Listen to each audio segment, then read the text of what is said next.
I have something very simple to say, not quite as forceful or elegant as the previous speaker. My name is Rudy Zitti. I'm a Fort Collins resident, and Congresswoman Markey, I am opposed to any government solution to health care reform.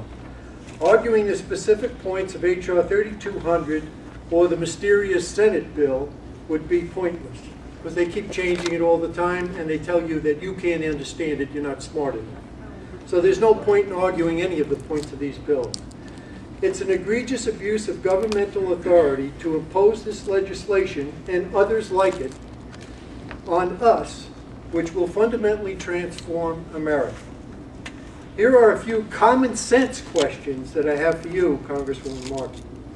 Where does the Constitution, this little document right here, which is just a couple of pages, not thousands, give the federal government the authority to interfere with the takeover of private business, the bailout of selected private sectors of our economy, deciding who should be winners and who should be losers, making deals in favor of union interests and drug companies, circumventing the system of checks and balances by appointing czars and special committees, dictate what someone can earn and how they conduct their business, set prices, for example, mortgages and rents, decide what cars we drive, how much and what kind of energy we use to heat and cool our homes and run our businesses, redistribute our wealth without our consent, to buy homes, cars, and fund pork barrel projects, amass a level of debt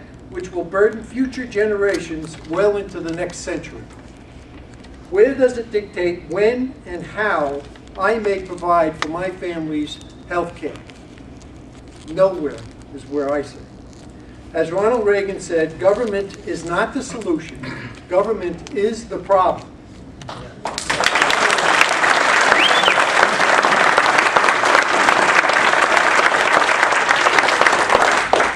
This new administration and the 111th Congress campaigned on a promise of change and transparency.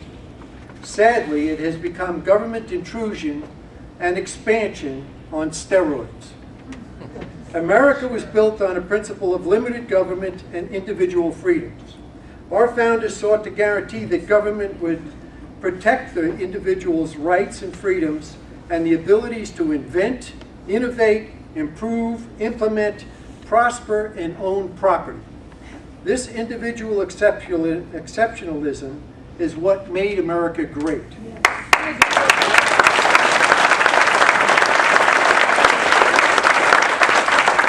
Congresswoman Markey, the government makes nothing, produces nothing, creates nothing, but more of itself at the expense of the people's rights and their productivity.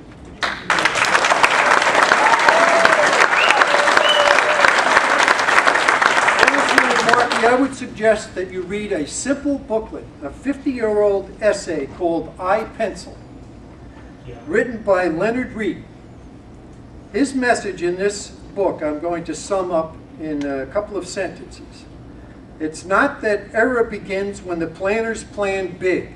It begins the moment one tosses humility aside, assumes he knows the unknowable, and employs the full force of the state against peaceful individuals. This is not just a national disease of government.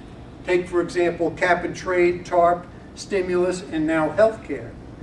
But it can also be very local indeed. Right here in Fort Collins, the trash redistricting rules that they're implementing. Again, government is the problem. Get out of the way. And as Adam Smith said, let the invisible hand of prices, property, profits, and incentives free people to accomplish economic miracles. We could solve this health care problem if government would just get out of the way.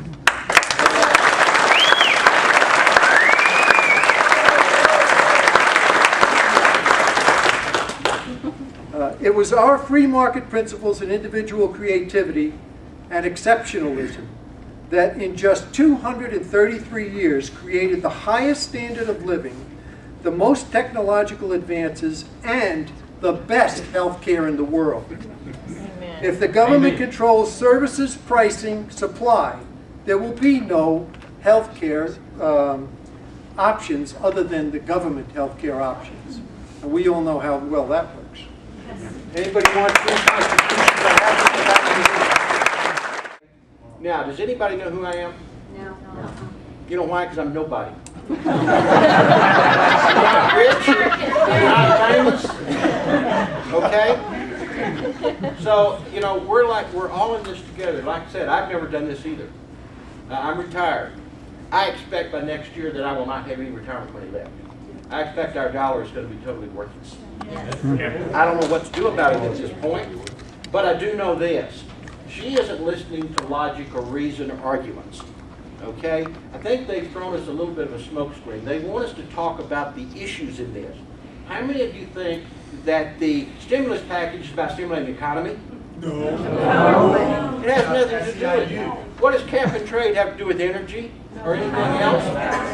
Read this, Dave. Does anybody think here that these people are concerned about the poor getting good health care? No. Absolutely not. We're talking about these issues. That's all they want us to do. The point is, it's no, no, no to all of it. Doesn't matter. If the health care issue or the bill is the greatest one there is, we're still going to go bankrupt. It doesn't matter. We cannot afford it. Okay. A growing community of parents who aren't content with what the government wants to put in our kids' heads, teaching them what to think.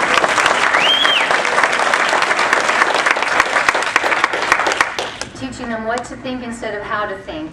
And after just a little bit of exposing my children to some classics and great minds in literature, I got a text from my family. They said, "Mom, when are you coming home and what are you doing?" And I told them, and my 9-year-old said, "Will you take a message back to Miss Markey? Tell her stop spending my money before I've made it." I'm from Loveland.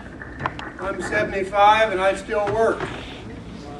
I was able to have a knee replacement a year ago and a hip replacement. But Markey, you want to write us off. You don't want us to have those things. We're too old. I'm sorry, I still work. So long.